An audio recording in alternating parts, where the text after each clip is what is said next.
Hey everybody, this is Jackass with ApexHead.com bringing you Escape Zero commentary episode. Going to be taking out the 2004 Ferrari F430.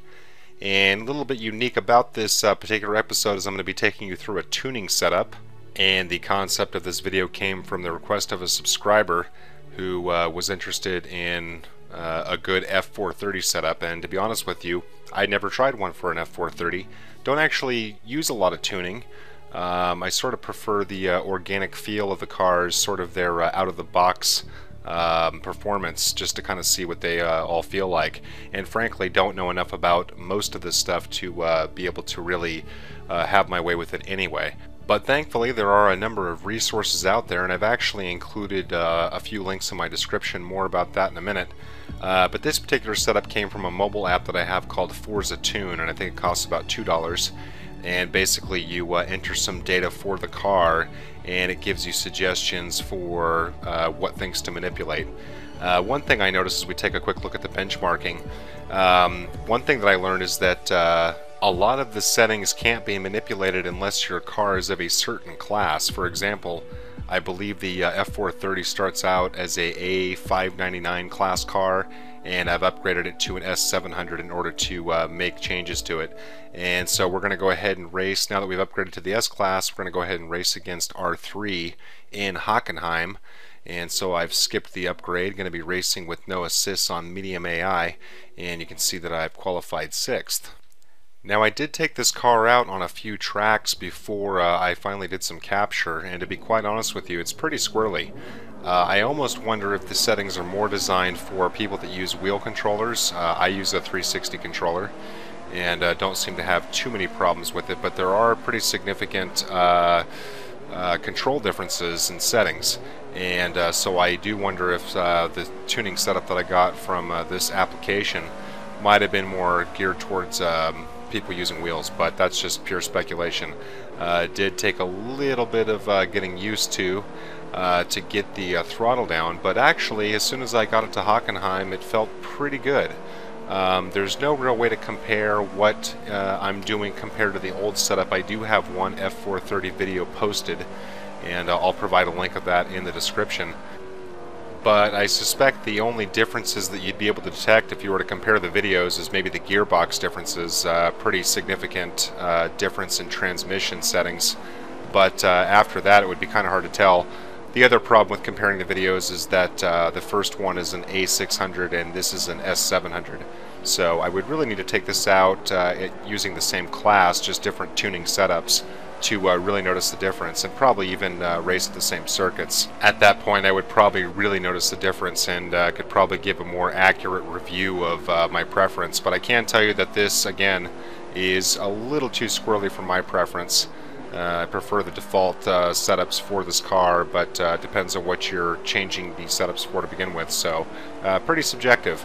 But now let's move along to the race here. We're almost at the end of lap 1. We're halfway through it. It's only a 2-lapper. And throughout my blathering you can see that I've got up into P3, and now we're going to have a look on the outside of P2, and he slows down very significantly there and almost ran right into the back of him, and thankfully no contact.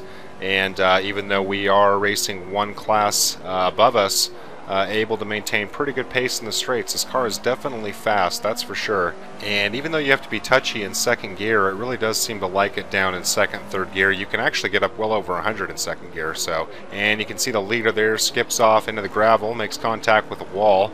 I'm sure he'll be limping along back to the tarmac in just a moment, but in the meantime we're going to go ahead and take the lead.